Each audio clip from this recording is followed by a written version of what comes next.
Todo cristiano que me escuche, todo cristiano genuino habrá experimentado lo siguiente. Hubo un tiempo en el que no conocía a Dios.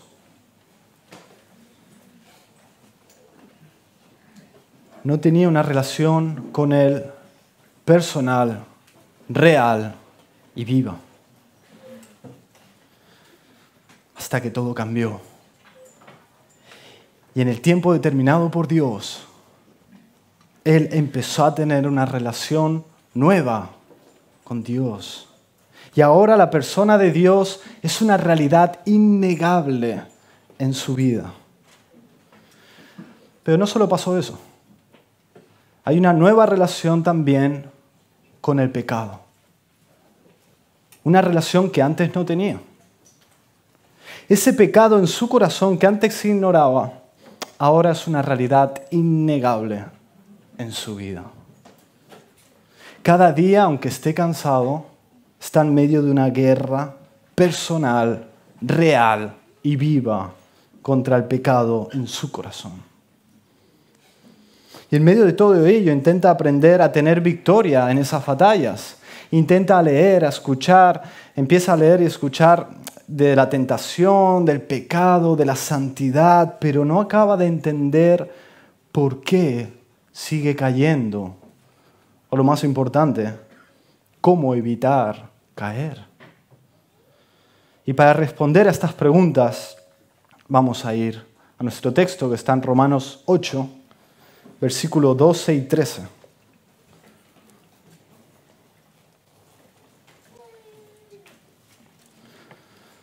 La carta a los Romanos, capítulo 8, versículos 12 y 13, dicen así. Así que, hermanos, deudores somos, no a la carne, para que vivamos conforme a la carne, porque si vivís conforme a la carne, moriréis. Mas, si por el Espíritu hacéis morir las obras de la carne, viviréis. Esta es la palabra del Señor. La mayoría de reformadores consideran la carta a los romanos como clave para entender toda la Biblia. Y así lo dice Calvino, dice, cualquiera podrá comprender que la carta a los romanos es como la puerta de acceso a la comprensión de toda la Escritura. Por tanto, hermanos, este texto es un excelente punto de partida para un tema como este tan práctico y tan cotidiano en la vida del creyente. Y sin más, vamos al verso 12, esa declaración que dice, deudores somos, no a la carne, para que vivamos conforme a la carne. Y ese verso empieza con un así que. Y ese así que nos señala que esta declaración es un resultado de toda la argumentación que el apóstol Pablo viene desarrollando. El apóstol Pablo escribe la carta a la iglesia de Roma con la intención de explicar qué es el Evangelio, qué implicaciones tiene y qué consecuencias trae a todo aquel que cree en él. En los primeros 3 capítulos, Pablo argumenta cómo todo ser humano no alcanza el estándar de bondad, el estándar de justicia que Dios demanda de todo ser humano. Tanto el religioso judío que había recibido la revelación de Dios como todo aquel que no era religioso judío, ambos eran culpables de desobediencia de la ley de Dios, esa ley buena, santa y pura. Pero en los capítulos 3 al 5 se revela la extraordinaria noticia de que Dios ha provisto una manera en la que el ser humano culpable pueda ser tenido por justo de parte de Dios, pueda ser visto como justo por Dios. El Hijo de Dios, Jesucristo, el único justo que jamás desobedeció nada, traspasa, traslada, adjudica su mérito de justo perfecto a todo aquel que cree en Él y aquel que reconoce su pecado. De modo que ahora la gracia de Dios toma el gobierno en la vida del cristiano verdadero. Y a partir de ahí lo que Pablo hará es mostrar los efectos que ese nuevo gobierno de la gracia de Dios tiene en la vida del creyente. Pablo habla de que el creyente sigue, teniendo una tendencia natural al pecado. Y muchas veces sus deseos pecaminosos no se quedan solo en deseos, sino que se traducen en hechos. Y lamentablemente, ese creyente aún puede cometer pecado. Pero hay algo muy diferente en el cristiano, es decir, en aquel que está bajo el gobierno de la gracia. El cristiano ya no merece el castigo de Dios. El cristiano ha sido liberado de la condenación del pecado. ¿Por qué? No porque el pecado del cristiano haya sido perdonado, sino porque el pecado del cristiano ha sido condenado por Dios en el cuerpo de Jesús. El cristiano es perdonado porque su pecado es condenado. Pero el cristiano no solo ha sido liberado de la condenación del pecado, sino que además, y esto es lo que más nos importa en el sermón de hoy, ha sido liberado de la ley del pecado. Es decir, liberado de ser dominado por el pecado, liberado de ser gobernado por el pecado. El cristiano ya no es esclavo del pecado, ya no más. El cristiano antes estaba obligado a obedecer a su antiguo amo, el pecado. Antes no podía controlarse a sí mismo. Antes sus deseos pecaminosos eran los que lo controlaban, lo gobernaban sus acciones, sus decisiones y sus pensamientos. Antes no podía escoger no pecar. Si dejaba de robar, no era por amor a Dios, era por amor a sí mismo, porque tenía miedo de que lo metieran preso y sufrir. Si dejaba de ser infiel y engañar a su pareja, era por miedo a lo que pensaran los demás si lo hacía.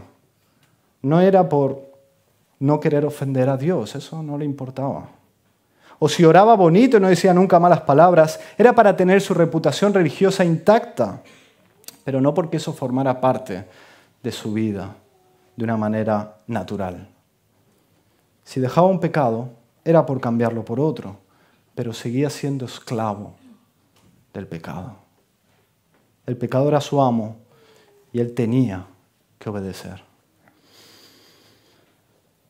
El Señor Jesús en Mateo 15, 19 nos habla de el origen, la fuente del pecado. ¿Cuál es? Nosotros vemos las noticias. Las personas no creyentes ven las mismas barbaridades que nosotros, ven la maldad, o a veces han visto cosas tan malas que ni tú y yo hemos visto. Toda la gente ve las noticias, todos saben lo que pasa en el mundo, pero solo la Biblia te dice por qué pasa lo que pasa. Y el Señor Jesús dice, el gran maestro, que el origen del pecado, de la maldad, es el corazón del hombre. Ahora bien, el creyente sigue teniendo esos deseos pecaminosos que nacen en su corazón. Él experimenta esas insinuaciones al pecado que nacen de su corazón, de lo más íntimo de su persona. El creyente experimenta ese deseo de querer pegarle un grito a aquel que se saltó el stop, o de hablarle mal al funcionario que lo está atendiendo, o de burlarse del débil y del necesitado en ese vídeo de WhatsApp que le ha llegado. El creyente tiene esas tentaciones, pero ahora el creyente no debe obediencia a ese deseo. Ya no es un títere del pecado.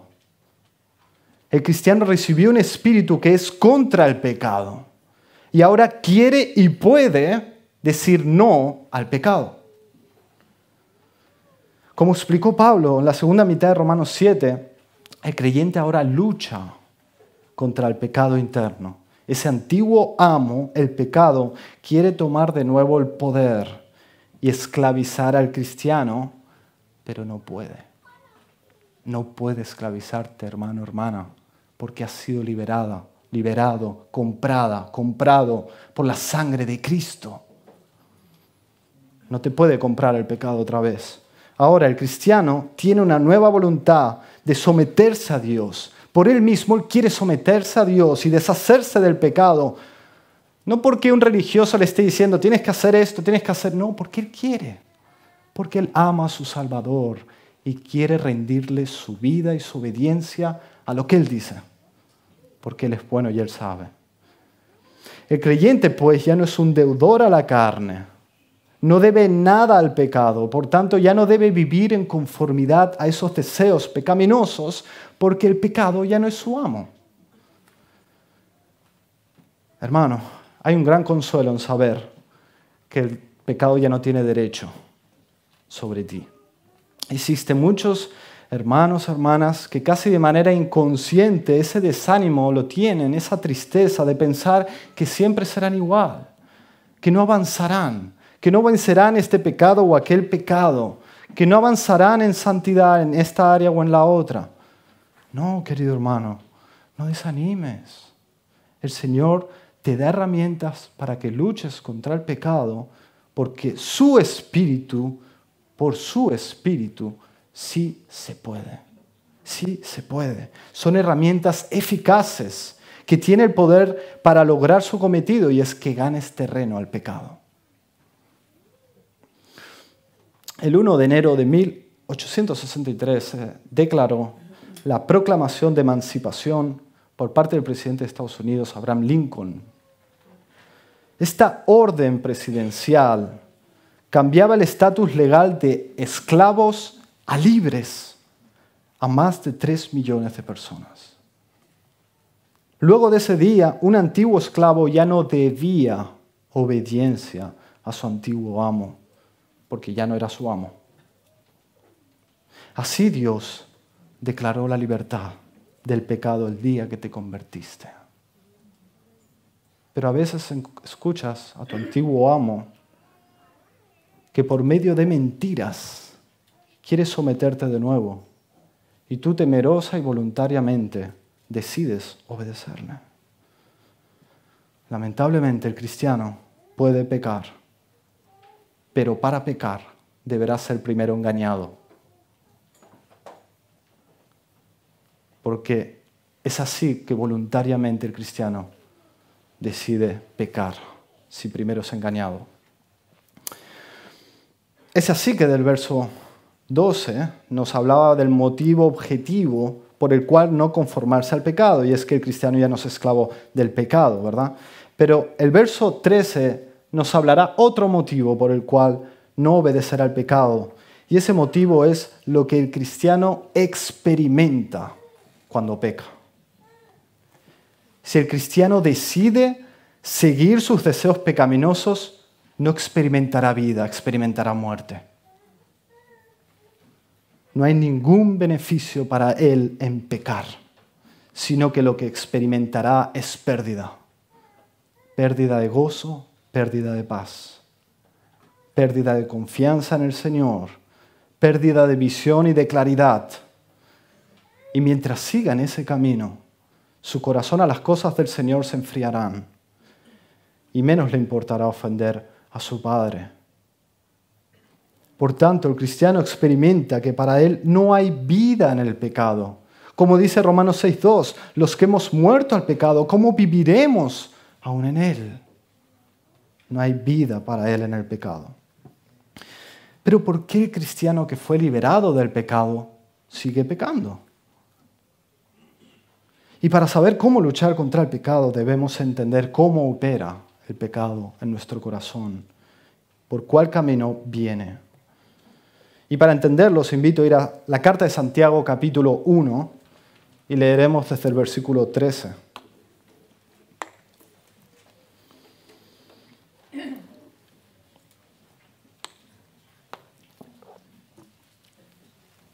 Santiago 1, versículo 13, dice: Cuando alguno es tentado, no diga que es tentado de parte de Dios, porque Dios no puede ser tentado por el mal, ni Él tienta a nadie, sino que cada uno es tentado cuando de su propia concupiscencia es atraído y seducido. Entonces, la concupiscencia, después que ha concebido, da a luz el pecado, y el pecado, siendo consumado, da a luz la muerte. Y es clave aquí entender la palabra concupiscencia, porque es una palabra que no usamos muy a menudo, ¿no? Pero es la traducción de la palabra griega epitimia, que la usamos menos. Y aquí tiene una connotación de lascivia o codicia. Pero lo cierto es que esta misma palabra se traduce en muchísimos versículos en la Biblia con la palabra de deseo. Y en todos esos versículos que aparece el significado es el mismo. Se refiere a un deseo pecaminoso del corazón. Pero para ver esta dinámica que Santiago nos ha explicado, nos es muy ilustrativo considerar la primera tentación de la historia humana, la tentación a Eva. Dios le prohíbe a Adán y a Eva comer el fruto de aquel árbol, diciéndoles que si lo hacen morirán. Pero luego viene la serpiente y les dice, no solo que si lo comen no morirán, sino que si lo comen serán como Dios. ¡Wow! Magnífico. Les miente con el objetivo de que pequen. Y el engaño sigue siendo el mismo hoy, ¿verdad? No, no es cierto que morirás, tranquilo, no pasará nada si pecas, sino que valdrá la pena, ya verás. Hay algún beneficio bueno para ti si haces esto. Fue al creer esto que Eva empezó a experimentar la tentación, no antes. Adán y Eva habían visto el árbol antes. Adán y Eva caminaban por ahí, el árbol estaba ahí, pero no les daba la más mínima tentación tomar de ese fruto, ¿verdad? ¿Por qué? Porque conocían la verdad de que no habían consecuencias buenas en ello, sino que habían consecuencias malas. No fue hasta que Eva creyó la mentira de Satanás que recién entonces, dice la palabra, que vio la mujer el árbol que era bueno para comer, que era agradable a los ojos y árbol codiciable para alcanzar la sabiduría. ¿Y qué hizo? Tomó su fruto y comió. Y dio también a su marido, el cual comió así como ella. Al creerse la mentira, hubo un deseo pecaminoso. Eva fue atraída y seducida por creerse esa mentira. Eva no detuvo, no mató ese deseo y nació el pecado, tomando el fruto y comiéndolo, y vino así la muerte. Por tanto, aprendemos algo clave. Cuando estoy siendo tentado a pecar es porque ya estoy creyéndome una mentira, algo ficticio. Estoy siendo engañado. El origen de la concupiscencia es el engaño. No es la verdad lo que me tienta, es la mentira lo que me atrae para pecar. Por eso dice Efesios 4:22, en cuanto a la pasada manera de vivir, despojaos del viejo hombre que está viciado conforme a los deseos engañosos. El viejo hombre está lleno de deseos engañosos. El viejo hombre te dice, mira, entrega todo tu tiempo a hacer dinero, porque cuanto más tenga, más feliz serás. No tienes ningún problema amar un poquito el dinero. O si no te dice, mira, date el lujo esta vez y mira lo prohibido. Esto te dará placer, de verdad. Y tranquilo, muchos lo hacen, no les pasa nada. O si no te dice, mira, busca ser el centro de atención, que todos los ojos se pongan en ti, en tu cuerpo, en tu persona. Qué hermoso será saber que eres admirada por tantos. No te traerá ningún problema buscar ser aceptada y respetada por todos. No, deseos engañosos, espejismos. Lo que promete el pecado es una ilusión, es una trampa. La vida que el pecado promete dar, no la da. Pero nuestro texto nos dice cómo experimentar vida y vida de verdad. La vida que hay en Cristo. Porque como sabes, hermano, el cristianismo no consiste en un montón de prohibiciones. Aquí el Señor nos dice, haz esto y experimentarás vida, vida de verdad. El cristianismo es vida, vida de verdad. Verso 13. Si vivís conforme a la carne, moriréis. Mas, pero, si por el Espíritu hacéis morir las obras de la carne, viviréis. No sé cuántos de vosotros habéis experimentado ir en el coche y que se te pinche la rueda. Lo que pasa es que empiezas a ir más lento, no vas al ritmo que quisieras ir. Pero también lo que pasa es que de golpe empiezas a notar que el coche por sí solo se quiere ir a un lado y al otro. Y tú voluntariamente, intencionalmente, tienes que dar volantazos para seguir recto. No te puedes dejar llevar por la dirección natural que el coche agarrará, porque ahora el coche tiene la inclinación natural de salirse del camino. Si te dejas llevar por la dirección que el coche quiere agarrar y no fuerzas el coche hacia el otro lado, acabarás chocando. No puedes confiar en tu coche porque está dañado y no responde como debería responder. Debes ir en contra de su voluntad, sabiendo que su dirección natural no te llevará a nada bueno.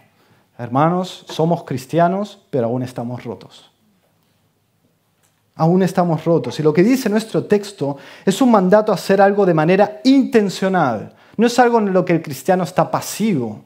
No, es una acción en contra de la tendencia natural de nuestro corazón hacia el pecado. Si el cristiano actúa según sus deseos pecaminosos, experimentará muerte. En cambio, si mata o mortifica esos deseos, experimenta vida. Romanos 6:6 nos dice, sabiendo esto, que nuestro viejo hombre fue crucificado juntamente con él, para que el cuerpo del pecado sea destruido, a fin de que no sirvamos más al pecado. No olvides, no eres más esclavo del pecado. ¿Tú te crees la mentira que no puedes vencer ese pecado? ¿Crees que cuando viene a ti esa tentación estás obligado a entregarte? ¿Que no puedes decirle no? ¿Que debes obedecerle? No, hermano, ya no debes obedecerle. Ahora puedes decirle no y Él no te puede dominar. Se nos ha capacitado y se nos manda no obedecer más al pecado. Romanos 6:22 dice más ahora que habéis sido libertados del pecado y hechos siervos de Dios. Tenéis por vuestro fruto la santificación y como fin la vida eterna. La santificación como fruto. La santificación no es un deseo utópico del cristiano, es un fruto, es una realidad alcanzable. Nuestro texto antes decía, despojaos del viejo hombre, despojaos, despójate. No dejes que el pecado te deje a ti, deja tú al pecado. Pero quiero ahora por un momento que observes algo. Pablo está hablando por el contexto a hermanos en la fe, ¿verdad? Aquellos que están unidos a Cristo. Y es en ellos que recae la responsabilidad de poner muerte al deseo pecaminoso. Yo te pregunto, hermano, ¿por qué andas derrotado, cabizbajo en tu batalla contra el pecado? ¿Sigues esperando una experiencia espiritual sobrenatural, repentina, que ponga fin a ese pecado tuyo mientras tú estás pasivo? No, Dios no hará por ti lo que te manda que hagas tú.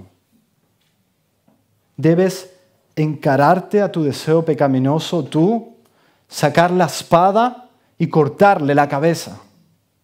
Lo debes hacer tú. No le des tiempo a que esa mala hierba crezca. Al menor movimiento de pecado en tu corazón, córtale la cabeza, elimínalo. No dejes que se fortalezca. Si no matas a ese cachorrito indefenso hoy, mañana será un león. John Owen decía, el alma debe actuar ipso facto al detectar movimientos del corazón hacia el pecado, de manera que evite su influencia inclinativa. Influencia inclinativa, ¿a qué se refiere?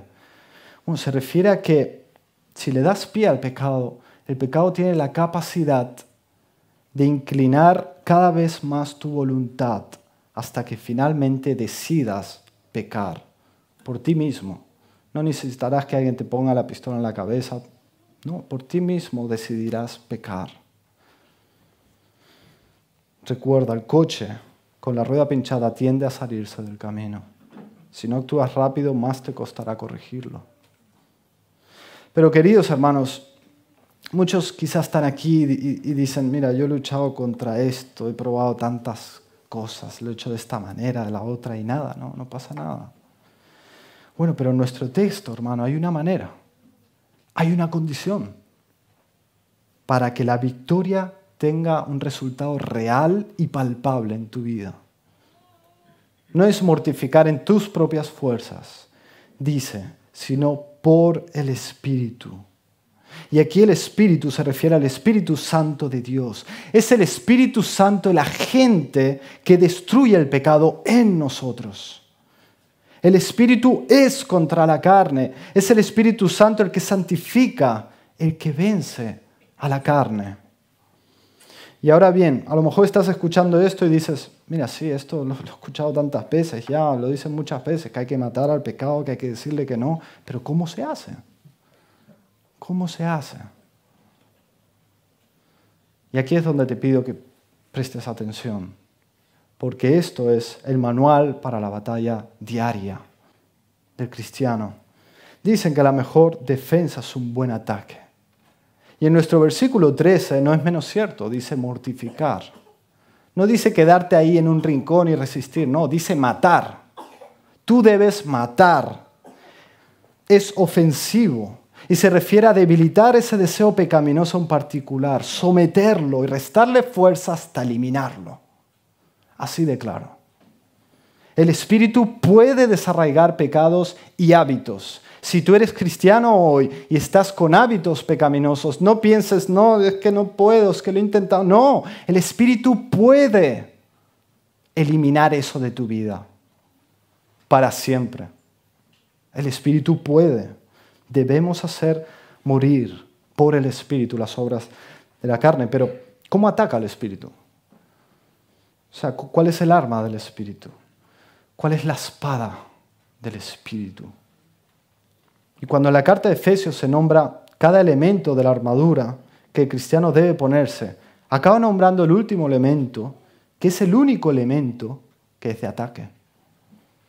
Y tomad el yelmo de la salvación y la espada del Espíritu, que es la palabra de Dios.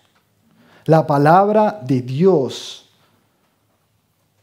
Cuando el cristiano peca, tiene que ser engañado primero. No puede pecar si no es engañado. Debe creerse una mentira para decidir pecar. Por lo tanto, solo la verdad puede eliminar la mentira. Y por tanto, librar al cristiano de pecar, librarlo de verdad. ¿Qué le pedía el Señor a su Padre en esa hermosa oración en Juan 17? Santifícalos en tu verdad. Tu palabra es verdad. Imagínate que vas por el súper caminando, vas haciendo la compra y ves ahí tirado un billete de 200 euros. Y empieza ya la tentación en tu corazón y miras el billete así.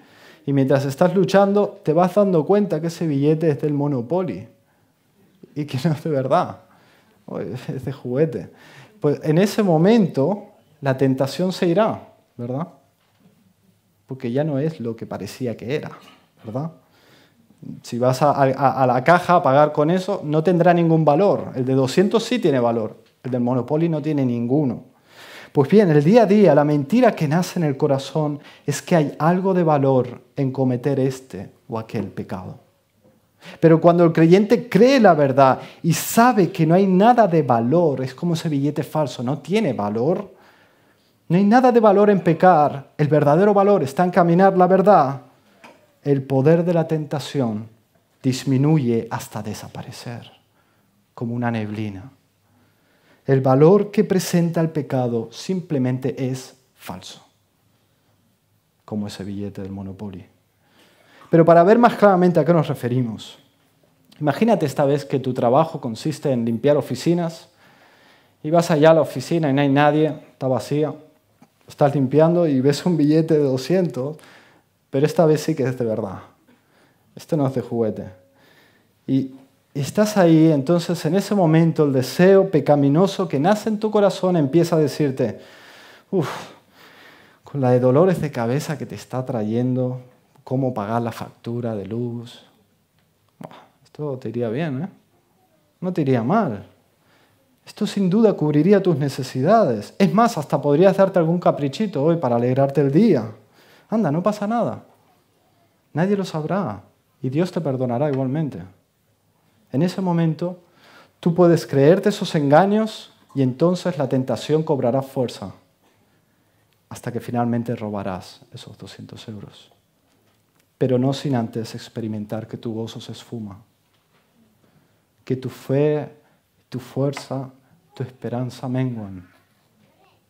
Y lo peor de todo, sentirás la comunión con tu Padre amado interrumpida. Y es algo que tu corazón no quiere. Pero lo otro que puedes hacer en ese momento es desmantelar esas mentiras con verdades específicas, diciendo, no, el que cubre mis necesidades no es el pecado, es Dios. Así lo dice en el Salmo 37, 25. No quiero experimentar la sequedad, la tristeza, el vacío que esto me traerá. Esto me promete esto, pero no lo da. Dios me promete gozo si le creo. Le creeré y esperaré en Él, porque Él sí que me dará alivio y gozo.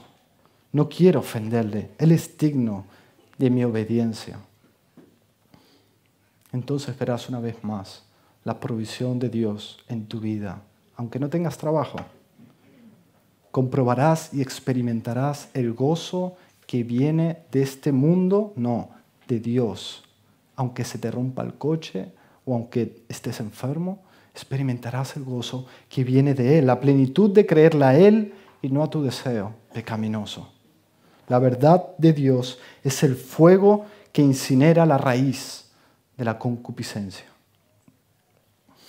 En una ocasión el Señor le dijo a algunos que estaban ahí, escuchándole, que habían creído en Él, les dijo, si vosotros permaneciereis en mi palabra, seréis verdaderamente mis discípulos y conoceréis la verdad, y la verdad os hará libres.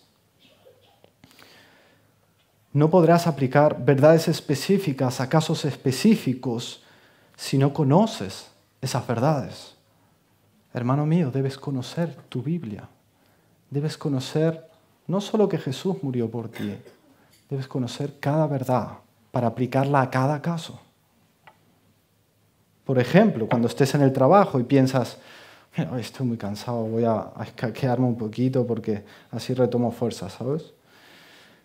Pero la verdad es que si entras en esa pereza y en ese escaqueo, no solo no retomarás fuerzas, sino que perderás fuerzas y ganas de trabajar. ¿Por qué? Porque así lo dice Proverbios 24:10. Si fueres flojo en el día de trabajo, tu fuerza será reducida. Debes conocer y atesorar verdades y promesas concretas para mortificar deseos concretos. Los que están allá en la guerra no están tirando piedras, están usando balas y ellos saben qué bala poner en cada rifle. Debes conocer cada bala para cada situación, para cada circunstancia. Conoce tus balas, hermano. Y hemos de remarcar aquí que en esto consiste la maduración y el crecimiento del cristiano, en aplicar la palabra de Dios. Recordemos lo que Felipe preguntó a aquel etíope que estaba leyendo en voz alta la palabra de Dios. La estaba leyendo en voz alta, la estaba proclamando, pero ¿qué pasaba? No entendía nada. Y Felipe le dijo, ¿entiendes lo que lees? La palabra de Dios no es mágica, como si solo por declararla ya es suficiente. No, debes entenderla. No esperes que sea poderosa en ti si no la entiendes. Pero no solo debes entenderla, debes creerla. Da igual que seas evangélico, no sirve de nada conocerla si no la crees. No esperes que sea poderosa en ti si no crees esa palabra de Dios. Y no quisiera dejar esta predicación sin 3 instrucciones para llevar a cabo la mortificación. En primer lugar, creer que Cristo puede mortificar ese deseo pecaminoso. En segundo lugar, esperar en Cristo hasta que sea mortificado ese deseo. Y en tercer lugar, esperarlo con la expectativa de la vida que emerge luego de esa muerte. Primeramente, debes creer que Cristo tiene el suficiente poder soberano para eliminar esa concupiscencia que ha nacido en tu corazón. Y eso lo dice Hebreos 2:18. Pues en cuanto Él mismo padeció siendo tentado, es poderoso para socorrer a los que son tentados. Es poderoso. A veces decimos muchas cosas muy repetitivas desde el púlpito, pero es porque necesitamos recordarlas y recordarlas para aplicarlas.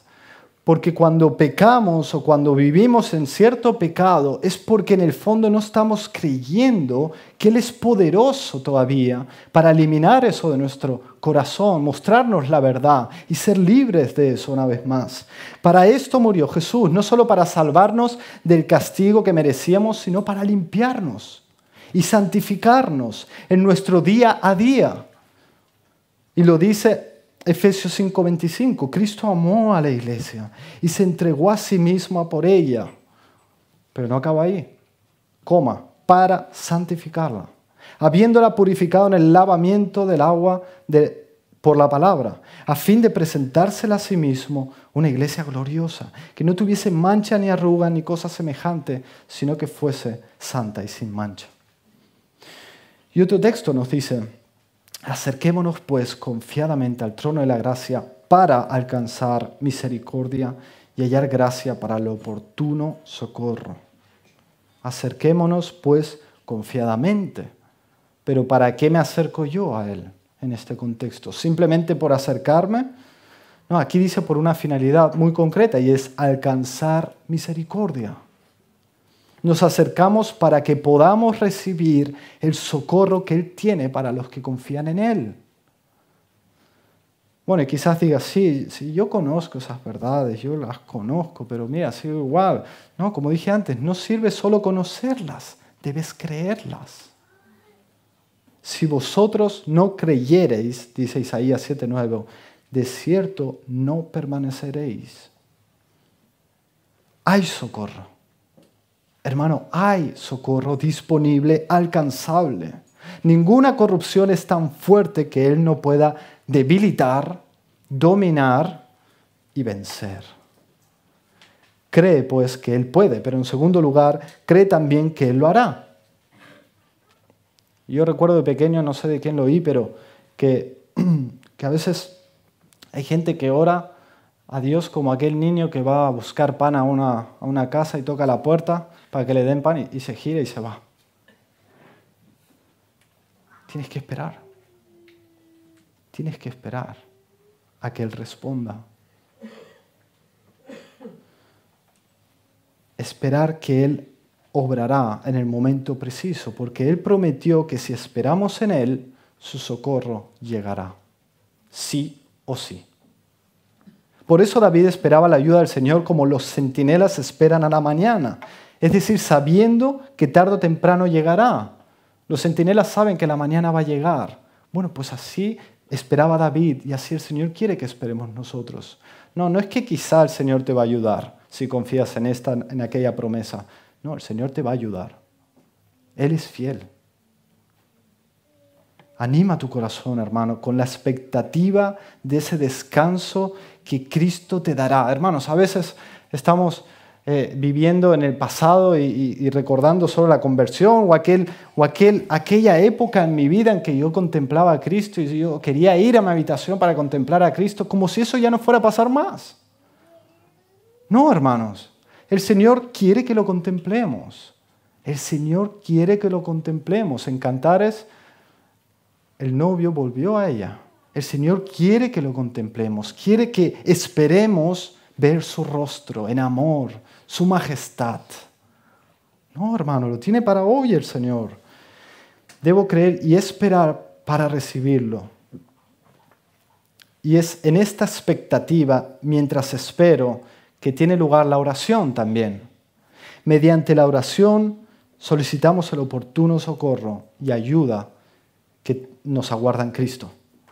Cuando el cristiano ora al Padre, no de manera mecánica, no una oración mecánica, sino una oración genuina, sincera, del corazón, pidiendo ayuda y pidiendo al Señor que le quite ese deseo pecaminoso. Cuando el cristiano hace eso, el Espíritu Santo le muestra al cristiano y le ayuda a ver qué mentiras está creyendo. Mira, dice el padre, querido hijo, es esto lo que te estás creyendo. Esto es mentira, esto es una ilusión, esto no es así. Esta es la verdad. Cree esto y yo te daré, yo te responderé. Yo sí que soy fiel a lo que prometo. Y en tercer lugar, creer y esperar en la expectativa de la vida que nace de la mortificación. Nunca serás un perdedor por darle muerte al pecado, nunca te arrepentirás. Matar el pecado dentro de nosotros abre camino a una nueva vida, escondida del mundo. El mundo no conoce esta vida que el Señor tiene escondida para sus hijos. Tan solo 1 hora de esa vida espiritual es mejor que miles de años de placer pecaminoso. El pecado, hermano, te promete disfrutar, sin embargo, te quita la capacidad de poder disfrutar de verdad. Gracias a la muerte de Jesús damos muerte al deseo pecaminoso, pero gracias a la resurrección de Jesús, de esa muerte del deseo pecaminoso emerge la vida del Espíritu en nosotros. Y debemos saber esto, hermanos, que cuando somos diligentes en matar nuestro pecado, la gracia en el corazón crece y el poder del pecado disminuye. Pero si somos negligentes en hacer morir los deseos pecaminosos, el poder del pecado aumenta y la gracia disminuye. Pero cuando mortifiquemos también debemos recordar que estaremos glorificando a Dios en cada verdad que creamos, porque creerle a Dios glorifica a Dios. Dios se deleita cuando ve a sus hijos que creen en Él, que creen su palabra y no lo que el deseo pecaminoso le está diciendo en ese momento. Y Dios es así santificado en nuestros corazones y nosotros crecemos. Pero llegando al final de este mensaje, este verso da por supuesto una verdad que no debemos pasar por alto, y es que solo aquellos que tienen el Espíritu de Dios son los que pueden mortificar el pecado. Y eso nos dice que el que no tiene el Espíritu de Dios no puede mortificar el pecado, no puede dominarlo. Una de las objeciones que hay para el cristianismo es, quizás no se dice, pero se piensa, y es, no quiero estar atado a un montón de cosas que tengo que hacer, y un montón de leyes, y un montón de historias. No, yo quiero ser libre así como lo soy. El verso dice que Cristo nos liberó del poder del pecado, pero aquellos que nos han sido liberados por Cristo son esclavos. No son libres. No son libres. No pueden dominarse. No pueden controlar su propio pecado que les lleva a la perdición, porque son esclavos del pecado. Podrías tomar pasos tan radicales como irte a un monasterio allá perdido para no pecar, pero de nada serviría porque el pecado estaría aún en tu corazón. Y seguirías siendo tu cruel y duro amo, prometiéndote cosas que luego te desilusionan, y seguirías estando forzado a obedecerle y seguir sus ilusiones, y ir espejismo tras espejismo para solo comer tierra cuando te promete agua.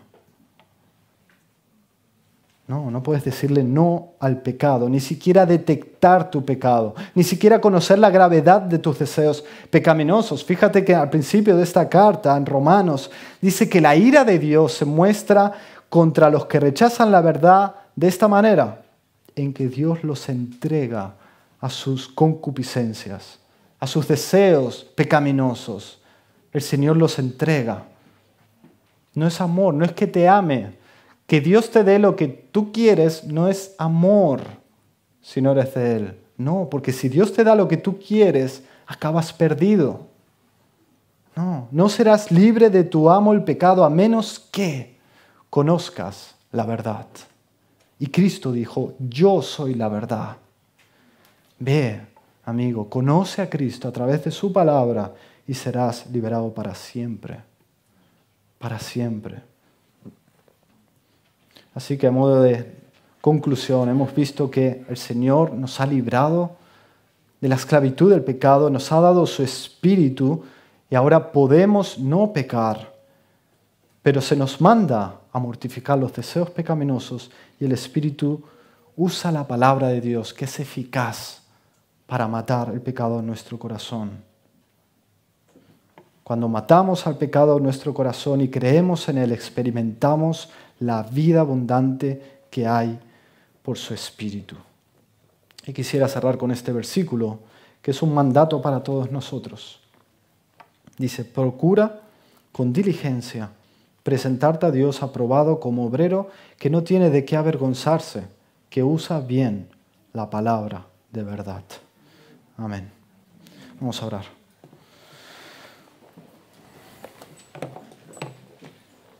Oh Señor Santo, Padre, amado nuestro, tú eres, Señor, el que llena, Señor, nuestras tinajas de agua, Señor, el que llena nuestro vacío, y no solo de agua, sino que lo conviertes en vino, Señor.